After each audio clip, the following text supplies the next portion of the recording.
Yo tout le monde, c'est Rocky Manga, j'espère que vous allez bien et aujourd'hui on se retrouve dans une nouvelle vidéo où je vais vous recommander tout plein de mangas. Ça faisait beaucoup trop longtemps que j'avais pas fait ce genre de vidéo. À vrai dire avant j'en faisais toutes les semaines mais vu que j'ai ralenti le rythme, ça faisait vraiment un bout de temps que j'en avais pas fait. Mais je suis trop heureuse de vous retrouver et du coup on va pas perdre de temps, je vous présente le premier manga. Et on va commencer très bien avec South an Inept Villainess. Et je vais être franche avec vous, en ce moment on sait qu'il y a une hyper grosse hype autour des carnets de l'apothicaire. Et si vous aimez les carnets de l'apothicaire, je vous avoue que vous allez adorer ce manga. Là aussi ça va se passer dans la cour d'un palais impérial, mais c'est une histoire un tout petit peu différente étant donné que on va tenter d'assassiner la concubine principale, sauf que celle-ci va tout simplement se retrouver projetée dans le corps de la personne qui a tenté de l'assassiner. La concubine principale se retrouve donc en prison dans le corps de la personne qui a tenté de la tuer. Les dessins sont absolument sublimissimes, les décors, l'ambiance, tout, et puis bien sûr si vous aimez un peu les histoires de cours comme dans les carnets de l'apothicaire, là vous allez être plus que servi. Il y a actuellement 3 tomes et la série est toujours en cours. Alors dites-moi en commentaire si la série vous dit et n'hésitez pas à me dire aussi si je vous ai donné envie de lire certaines séries. On va passer à la suivante et vous inquiétez pas, d'ailleurs oui, une de mes vidéos coup de cœur de 2023 sortira mais à la fin de l'année parce qu'on n'est pas encore à la fin de l'année les amis. Le prochain manga c'est un manga qui d'apparence a l'air tout choupi mais en réalité cache quelque chose d'un petit peu plus sombre. C'est l'adresseuse sans étoile parcourt le monde pour récolter des déchets. Les dessins sont sublimissimes, il y a un petit slime, c'est tout mignon, mais vous allez voir le début de l'histoire est un peu rude car notre jeune Ivy s'est tout simplement fait bannir de son royaume parce qu'en fait elle avait des skills qui étaient beaucoup trop faibles pour eux. Oui, même dans d'autres mondes, quand on n'est pas assez bon pour les normes, et ben on se fait virer. C'est triste mais c'est comme ça. Sauf que notre petite Ivy elle se laisse pas abattre et étant donné qu'elle a un pouvoir qui est en soi super cool, qui est qu'elle peut posséder des familiers et qu'elle peut dresser des monstres, elle va tout d'abord dresser un petit slime puis dresser d'autres créatures. Ça je vous laisserai le découvrir en lisant l'œuvre. Mais voilà, pour survivre elle va parcourir le monde avec toutes ces petites créatures et il y a aussi un fort message écologique dans l'œuvre car elle va survivre à l'aide de tout ce qu'elle récupère dans les déchetteries qu'elle part. Donc la dresseuse sans étoile c'est un manga très bon sur de nombreux points et pareil que pour South an Inept vous avez actuellement 3 tomes donc la lecture est facile à rattraper et on sait que les longues séries, les séries de 30-40 tomes on en a marre, donc là c'est des séries qui viennent de commencer, qui ont commencé il y a pas si longtemps, donc c'est beaucoup mieux. On va passer à la prochaine série, mais avant tout ceci c'est des séries coup de cœur que j'ai eu cette année et que j'ai vraiment adoré découvrir, sinon je ne vous en parlerai pas. Mais si vous voulez, je pourrais faire une vidéo avec mes pires découvertes de 2023, c'est possible aussi, ça nous tient qu'à. Le prochain manga s'appelle Apparently Delusioned Adventures Will Save the World. C'est encore une fois un nom à rallonge, on en a marre des noms à rallonge, mais bon au moins ça exerce ma prononciation. Et oui parce que vous le voyez pas mais en vrai ne pas bégayer dans les vidéos c'est extrêmement dur et du coup ces titres longs bah ça m'entraîne mine de rien. Dans ce manga là on va suivre Nick qui sera notre personnage principal et en fait il se fait trahir par quelqu'un qu'il considérait comme son propre père. Donc vous vous en doutez ça fait très mal, il est vraiment très déçu. Sauf que pour survivre dans ce monde il faut faire partie d'une guilde et réaliser des quêtes. Sauf que bah lui vu qu'il vient de se faire bannir il a non seulement plus de père mais plus de guilde et plus rien du tout. Du coup il fait comme toute personne responsable, c'est faux, ne reproduisez pas ça chez vous, mais il va au bar prendre quelques petites bières et là-bas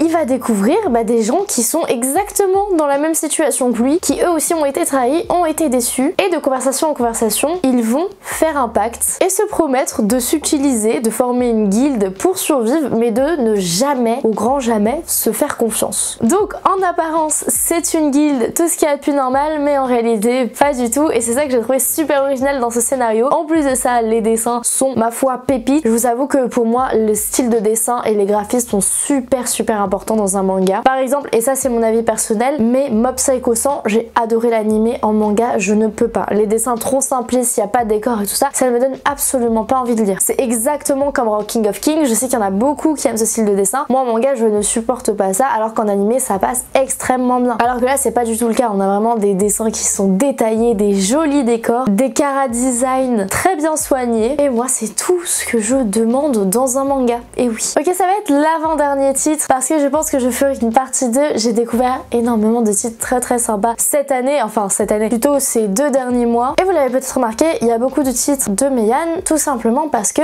je fais, vous l'avez peut-être remarqué, des vidéos pour eux, pour leur compte TikTok où je parle de absolument toutes leurs nouveautés. Et du coup ça prend du temps mine de rien de lire toutes ces nouveautés. Et moi actuellement j'étais au niveau de mes achats manga, vous avez dû voir, plutôt dans une optique de complétage de séries et est-ce que je vois vraiment vraiment l'intérêt de vous parler du tome 36 d'une série que je viens de lire, sachant que je vais sûrement vous spoiler les 35 premiers tomes. Et ben pas du tout. Du coup j'aime beaucoup vous parler des nouvelles séries, et du coup les nouvelles séries que j'ai lues ces 2 derniers mois, c'est essentiellement des séries pour ça. Et je n'ai pas été déçue parce que, à vrai dire, quasiment tous les mangas qu'ils ont sortis cette année, c'est des mangas que j'aime beaucoup. Voilà, c'était un petit disclaimer sur les raisons pour lesquelles je vous parle de ça et les raisons pour lesquelles il y a que du Meian, mais c'est parce que c'est les principales séries que j'ai découvert et que j'ai beaucoup aimé. J'ai aussi découvert plein d'autres séries, je vous en parlerai dans d'autres vidéos. Là j'ai tellement de retard sur mes bilans lecture que croyez-moi, j'ai aussi beaucoup d'autres mangas à vous présenter, mais ce sera la semaine prochaine. Et le prochain manga c'est Sleepy Princess in the Demon Castle. Vous connaissez sûrement parce qu'il y a un animé, voilà. Et en tout cas, les jaquettes, je les trouve magnifiques. De toute façon, je n'ai plus rien à dire là-dessus parce que Meian, vous savez qu'ils font un très beau travail de graphisme sur les jaquettes au niveau des papiers, des surbrillances, etc.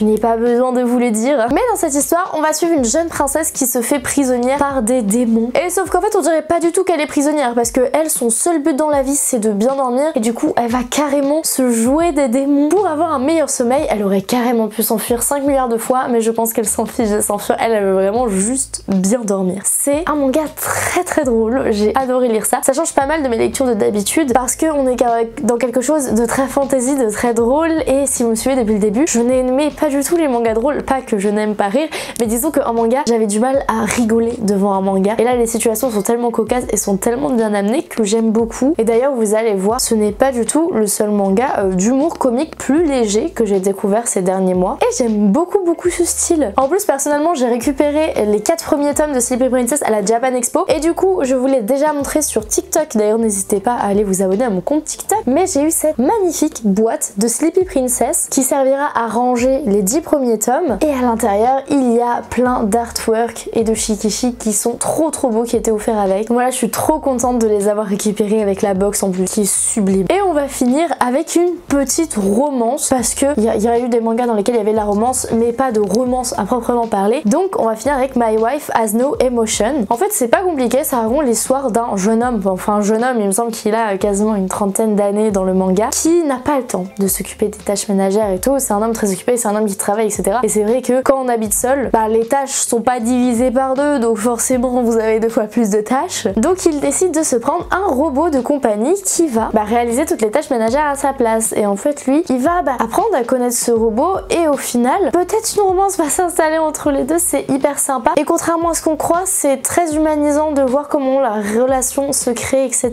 Et c'est surtout une grosse critique de la société japonaise, hein, on va pas se mentir, de ces personnes qui se tuent à la tâche et qui au final quand elles rentrent chez elles, tout ça pourquoi? Pour être seule, et on sent cette dénonciation de la solitude que peuvent grandement ressentir certaines personnes au Japon et comment elles le vivent. Donc voilà, c'est très émouvant, My Wife Has No Emotion, et aussi drôle, un peu gag, voilà, il y a un peu tout ce qu'on aime finalement. C'est une romance qui change énormément. Voilà, je peux pas le dire autrement. Comment vous voulez que ça ne change pas? C'est trop bien, My Wife Has No Emotion. Et voilà les amis, c'est déjà la fin de cette vidéo. Comme je l'ai dit, il y aura une partie 2, donc n'hésite pas à t'abonner et à mettre la cloche si tu veux voir ça. En attendant, moi j'ai été trop contente de vous retrouver dans cette nouvelle vidéo. Bien sûr, les vidéos continuent une fois par semaine. Donc moi je vais vous dire à la semaine prochaine dans une nouvelle vidéo. Bye bye.